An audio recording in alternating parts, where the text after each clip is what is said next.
YouTube, what is up? We are back with another solo episode. We are going to rip some lower body today at the Lifetime. I've been enjoying going to Lifetime. Last time I was there, I was made like 2 sales with some high school kids I just carried around a camera. You want some social media sales advice of how to run a business? Go lift like semi-heavy weights in front of a bunch of high schoolers with a camera, and they're gonna think you're a god. But yeah, they're like, "Oh my god, are you a YouTuber?" I'm like, "Yeah, we got like 200 followers, but you don't need to know that. But you just tell them a YouTuber, and then they sign up for the program or show up to the gym." So we're gonna go back to Lifetime today. I just have been enjoying lifting around people. Sometimes at the gym it gets a little not lonely, but just a little like driving your head into the wall, and there's no dopamine hit for like lifting with people or in front of people, which is one of the reasons I enjoy. There's a dude just tripping. I don't know. He's on a little too many mushrooms or whatever he's on. But been enjoying that. So we're gonna go rip some legs there. We just finished up a softball max velo day for the swings. We PR'd on every single weighted bat, which is pretty dope. We were outdoors for the first time doing it. I just want to do a mid-season velo check just to make sure everything's kind of going right. The swing has been crushing. This past weekend, we went, I think it was 14 for 17 at a tournament. We had to forfeit our game. We beat the team that took second in the tournament by 15 runs, the first game of the night on Friday. We were the hottest we have been all year. I got a turn here. We were the hottest we've been all year, and we had to end up forfeiting that game because of some technicality with our roster. We got that fixed, so we were able to play the rest of the tournament. But yeah, it was like 2 hours after the game, after a pouring rain game. We finished at like midnight. We got a text that we had to forfeit the game, which was kind of silly. But finished the tournament strong, had really, really good swings, and everything's feeling good there skill-wise. I think the difference between the skill and like hitting the ball where you want and max velo is kind of like the difference in golf, where you're like doing that max drive versus like actually being able to putt and hit the ball where you want. And two very different skills, but two skills that kind of help each other. And I've been doing max velo days minimum of one time a week. Typically it's only one time a week, but minimum of one time a week, sometimes twice a week with the weighted bats in season, just to keep that swing speed up, and it's been paying dividends. But we went and actually measured it today for the first time, and all the bats PR'd, which was cool. And some of the bats were like a 5 mile an hour PR. So things are clicking there. We're gonna hit snatches today, and then some lower body accessories from there, and we'll kind of see where it goes from there. But yeah, things are looking up. We're crushing it. It is pouring rain outside, and I broke my tripod outside because it was raining with the pocket radar. I had the pocket radar measuring, and I was like rushing to go get it. Snapped the tripod in half, so I got to go grab my other tripod from home. Then we'll book it at the Lifetime, and then we'll hit some snatches. Let's get it. All right. I think the plan today is going to be muscle snatches till we can't do muscle snatches. Then we'll turn them into regular snatches, and then we'll go squat jumps, 5 sets of 3 squat jumps, and then maybe some front squats after. We'll kind of see how we're feeling after that point, and we'll finish up with some accessories on the machines. Hit some hamstring curls for sure. Been really enjoying those, and then this leg press machine I've enjoyed. I think I showed it last time I was here, but it might have been taken actually. I think it was taken because I did the leg extension. But we'll hit all of those in kind of one set, and we'll keep ripping from here. Let's get it.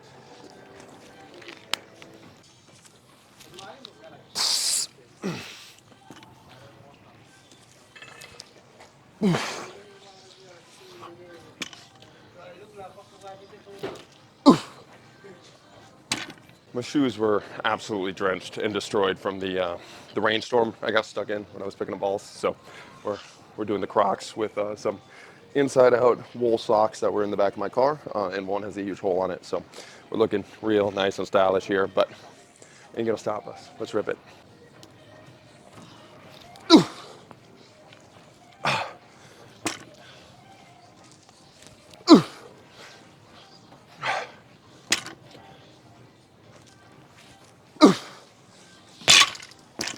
Body's feeling pretty good, but the grip is absolutely demolished from yesterday's climbing session. Getting back into that, dude, it's like, feels like there's knives deep into the forearms. Even gripping a bat today, absolutely brutal. It wasn't even a hard climbing session. It's crazy how fast that kind of goes away. But so we'll see how that. We got no straps here because we're at the life of time, and no belts here because we're at the life of time. And yeah, we're gonna rip it. Let's get it.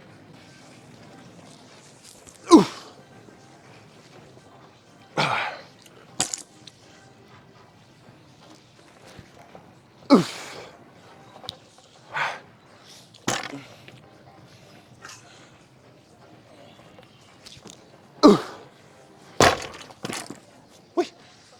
One thing I really got to get back to is recording the jumps and the sprints. The last 2 weeks had a little bit of an Achilles issue that we talked about in one of the past videos when a cleat got kind of stuck in the ground, kind of twisted Achilles. So I was just doing light hops, getting that back.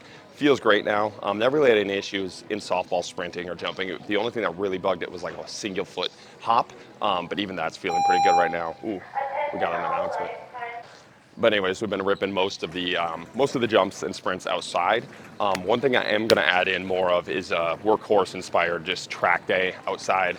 I've been noticing just a little bit of fatigue in the outfield when I'm playing softball. So typically I like to sport kind of be the conditioning aspect, but in league I've been playing infield to kind of work on my infield abilities, just to add new skill sets. I just like learning the other aspects, but not getting a ton of outfield reps with the sport itself. So I'm going to up the outfield reps, the sprinting reps, the conditioning reps in the work week, in the main week before we get to tournaments when I'm outdoors. But noticing just a little bit of fatigue where I'm sprinting for a ball and have to kind of walk back to the position and then sprint again. And I'm like, oh shit, feeling a little bit of fatigue. Want to kind of hop on that before we get to state or nationals where we are fatigued in a big play. And it's not even like physical fatigue. I think most of it's just like that mental, like oh shit, I'm a little bit gassed, I'm a little bit confused. So we're gonna add in track day, a little bit more volume with the sprinting, record some of that, but most of our jumps and stuff have been outside. And I got to do a better job of recording those. So we've been just kind of doing the meathead lifts that I've been recording here. And I know one of the things that I'm kind of known for is that movement-based stuff. But so I'll bring my camera out. This is kind of what I'm saying, and stop just doing the meathead stuff. If you want to just do the meathead stuff, there's a lot of people stronger than me. Get that part of it. So we're going to kind of show what we do better, hopefully, this week.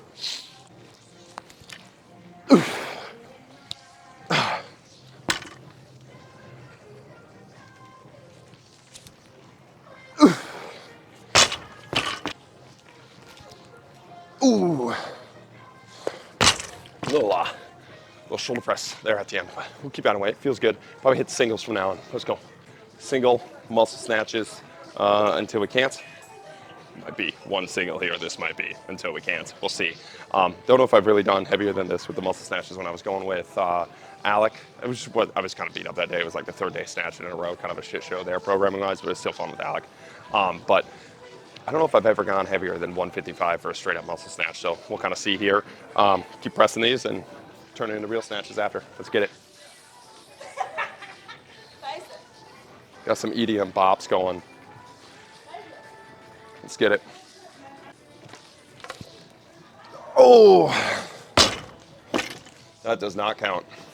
Had that little intern Charles knee bend on that one. That one actually felt smooth for a snatch, but I think Alec called those power snatches. It was a little power snatch. Got to try and keep it a muscle snatch. One more attempt here. Ooh, there we go. Woo. Felt clean. Nice. Let's go. Add a little bit more weight here. A lot of times I don't really actually know my PR per like number, right? Or just off the top of my head. I got it all written down. I got everything kind of tracked there. And if I want to go back and track it, I can. If I want to go compare it, I can. A lot of times when I say like, I don't know if this is the PR, I think it's the PR, I kind of try to keep it that way on purpose. I think a lot of times when I'm flowing and in the moment in a workout, I just enjoy the workout way more. I get a lot more out of that workout. And I think a lot of times when I start comparing it to old numbers and start looking at, okay, what's my PR? I need to push a PR today, whatever it is, kind of takes me out of the zone and I kind of get burnt out with working out. So trying to keep this just whirling, staying in the zone there, keep working there. And if at the end of the day, when I look at the numbers and it ends up being a PR, that's great, that's amazing. I can go back and check that retroactively rather than sitting there and trying to do PR every single session in the moment, right? And same thing with softball. A lot of times that's why I don't bring out the exit velo checker the whole time. That's why I'm not checking distances per swing every single time. For me, when I start doing that, I get out of the moment and I really burn myself out just trying to get that. I could hit 100 at my old PR, and that's just amazing. And the swings can be beautiful, but if the number, if the stupid little pocket radar isn't saying exactly what I want it to say, it could ruin the whole session. And a lot of times those numbers don't really mean much too. And that's especially with the pocket radar, it's very subjective. It's like if I hit the ball down at the ground, it's gonna read a higher number. If I hit the ball deep, it's probably gonna read a less number. And we had some issues with that today. But I like generally tracking numbers, not being super specific with the numbers. I think the more super specific, if you're a newbie, everything's gonna be a new PR. It's gonna be great. We'll track that all the time. But I think just long-term progress, just looking for long-term progress, and then just randomly checking, okay, am I kind of near that PR? Or is it super far away? But I think the more I try to like drill into, okay, my max is 135 specifically, 135.2, 140.2, whatever it is, you know, like my PR in the swing is 110. I need to hit 111 today. It's like, dude, you just had 100 swings at 109. That's a beautiful day. Why are you trying to force that? Obviously, I have big goals too. So like my big goal in the snatch is 225, like just hit a body weight snatch. That's a big goal long term that I'm looking at, but I'm not looking at the super small details in the moment. I think a lot of times that kind of burns me out, and I see a lot of athletes get super burnt out. They're like, and they're kind of standards for what their PRs kind of changes too. That's just like this muscle snatch. Like I don't know what my old muscle snatch looked like compared to this muscle snatch, but that muscle snatch felt great. So we're just gonna keep ripping here, and if we end up with a PR, we end up with a PR. As I'm saying this is for sure a PR. There's no way a muscle snatch more than this. I think the last one was a PR too. But anyways, when I don't know the number specifically, that is why. Let's get it. Ah, power.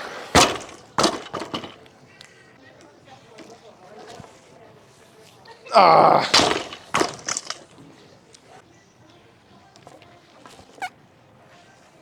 Ah. Whew. All right, sloppy. About to pass out. We're gonna go regular snatches. Let's get it. Stick with the same weight. Those didn't look as sloppy as I thought I did for the muscle snatches, but now we're gonna go regular snatches, just from the ground. See how we're doing. Nicotine gum in here, helping a lot with the cognitive. One thing I noticed with nicotine, my ability to talk, like it's one of the best. I really like it for the focus in softball. I talked about that in a previous YouTube video, but the ability to talk, like your cognition, one of the best. It's not like a caffeine like hype that you get, so it doesn't give you that energy. But man, the nicotine gum, like 1 to 2 milligrams, for me, the cognitive abilities, the ability to like roll off the tongue and speak the way that I want to speak, way better. So anytime I do conferences, anytime I do podcasts, I've been doing the nicotine gum, and now I'm going to start doing it for the videos. So I've done it for some videos too, but it made such a significant difference from when I don't have it. I feel brain dead and slow when I don't have it. So if I get a nicotine dependency, it's because of you guys. Let's get it.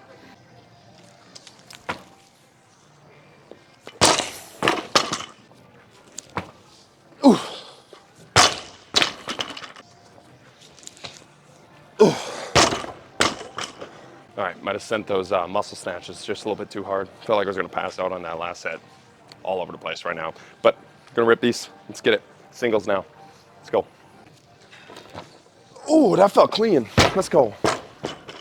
Man, that last set felt super clean, but I've been lightheaded after every single one, and it probably has something to do with the only thing I've ate today was a thing of applesauce before I came here. A little tiny thing of applesauce was pre-workout, and this nicotine gum. So probably not the best nutritional diet here as we're going forward. Passing out a little bit, but still gonna send it. Let's get it. If I pass out though, somebody come save me. Let's get it. Ooh. Chicken shit on that one. Went a little wide, but worked. Let's go. One thing I really got to work on is my starting position. It feels just like ass out of this bottom. Such like an intimidating thing. I don't know why I can't get it doesn't feel like I have strong pull or a good starting position. So we'll work on that. We'll look at the film. Ask Will a couple questions there, and we'll figure that shit out. But until then, let's rip.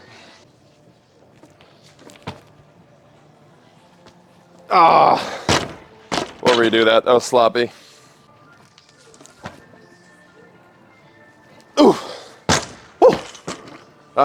We'll call it there before we pass out and die. Let's do some squat jumps. Go from there. Now we're gonna rip these squat jumps here from the pins. A little bit more realistic from the pins than last time we went from the pins, where it was like 2 inches range of motion. We actually got the bottom of the squat here. We're gonna go squat jumps, and then we'll just go pin presses until, or pin squats until we can't do it anymore. But we'll hit 3 sets of 3 or 5 sets of 3 squats, depending on how heavy we get and how fast we get there. And then we'll turn it into just lift offs. So let's do it.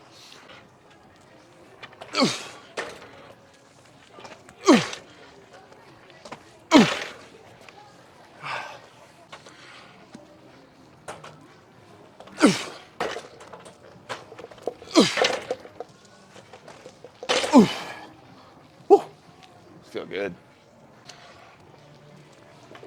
Woo.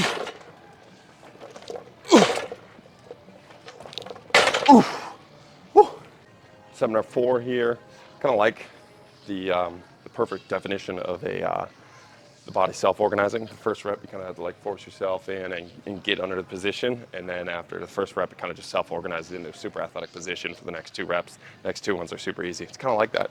Kind of feels cool. Let's get it though. Here we go.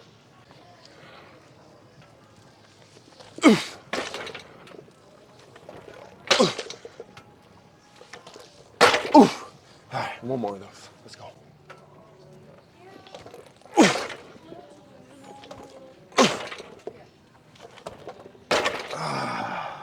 All right, we're gonna have to start speed running this. I got 20% left on the battery, and we have done nothing but snatches and jumps today. So, singles here until we can't. Let's rip it.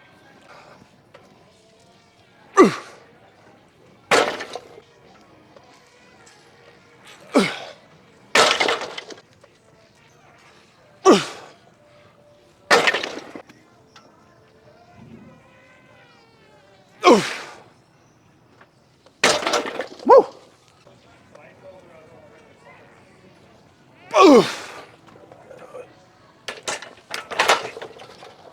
All right, so we're just gonna finish today off with tri-set of machines. So we got leg curls, hip abduction, hip adduction, and then we'll do a leg extension, not tri-set, quad set.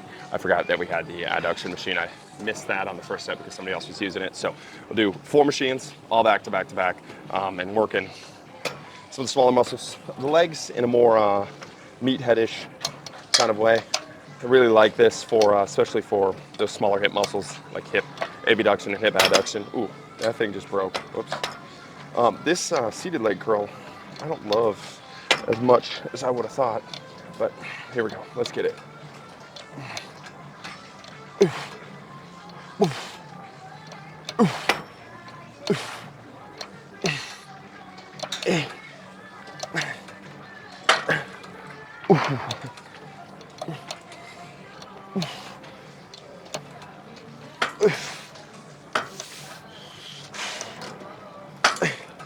Oh, come on, stupid thing. Keep breaking this machine.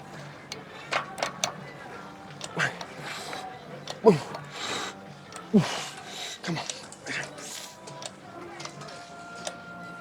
Come on, give me 5 more. Let's go.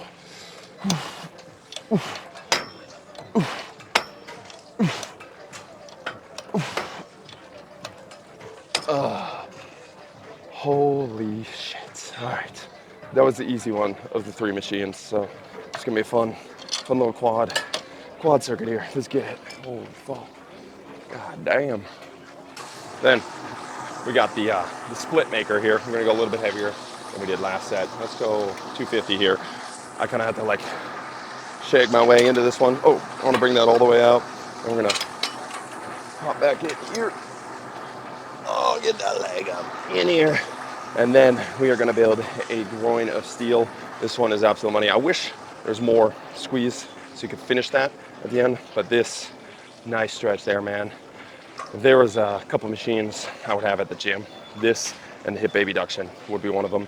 Loading that groin up, especially for a lot of change of direction athletes, I think is absolute money. And I think it's a super weak muscle on a lot of athletes that, just because we never really touch it in anything specifically. It's like the bicep of the legs, we never really use it. And it is an absolute money maker getting that stretch in, man. That feels freaking good. Here we go, 25. This one fucked me up the first set.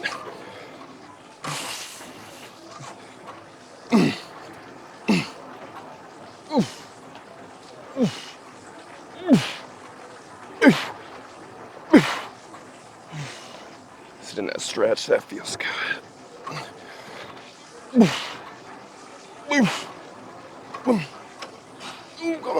5 more. 1, 2, 3. Oh yeah. That one has some spice to it. That one is absolute gas right there. We're gonna hit hip abductions after this and go from there. We're gonna go hip abduction here, opposite of the last machine here. We got 25 reps still. Just finished our first set, got our second set straight. This machine was taken the first time. For exercise science geeks or just trainees that are new, adduction versus abduction, abduction.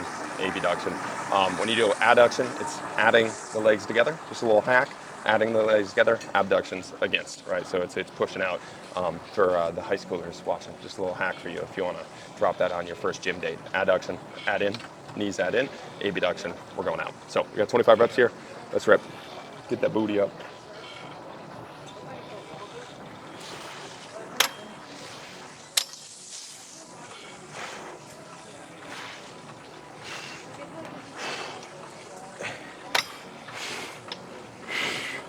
Ooh, glutes are cramping.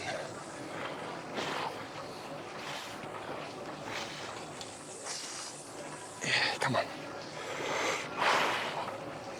Come on.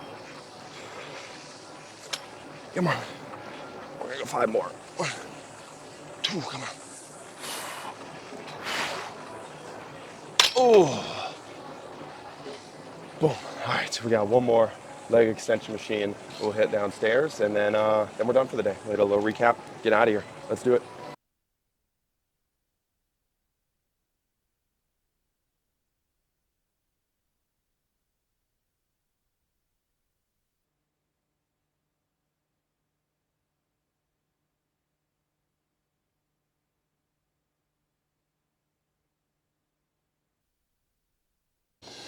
All right, so that's a day. Camera's about to die. Mic died on the last one. Gotta probably get a new battery for everything. I know I keep saying that, but everything was at 100% when I started today. But I did record a podcast type thing with intern Charles today, so that was like 20 minutes of content, and then recorded some swings. So I think we got like 2 hours of battery content there. But today was a good lift. We got a little Lifetime suckered me in for another $17 fucking smoothie, but was gassed at the end. Kind of got my butt kicked, but it felt amazing today. It was a good lift, good swings today. We got league tomorrow, and we'll do upper body. Gonna go home and eat some steak tacos that I made. Pretty pumped about that. And work on the presentation and finish up the final touches of the presentation. Headed to Cincinnati on Friday, so 3 days from now. Pretty pumped about that. Hopefully see some of you you listeners / watchers / YouTube stars there in Cincinnati with me. It would be cool. If you haven't signed up yet, still can sign up. It's pretty cheap, and the flights are super cheap, especially from Minnesota. I think I got my flight for like $100. It was unbelievably cheap. So no excuses there, Welty. I better see you there. And yeah, really looking forward to it. I got a really cool kind of ideas and slides that I've been working on. I really like presentations because it makes my brain like piece together all the shit that like the sporadic thoughts all the time and put it into something. So pumped about that. Kind of forced me to do that, and I'm excited for this presentation. But that's all I got for you today before this camera died. I appreciate you guys watching, and let's chop some wood today. Let's finish chopping some wood tonight. If you haven't worked out yet today, let's go work out and let's rip it. Let's get it. Come on, let's go.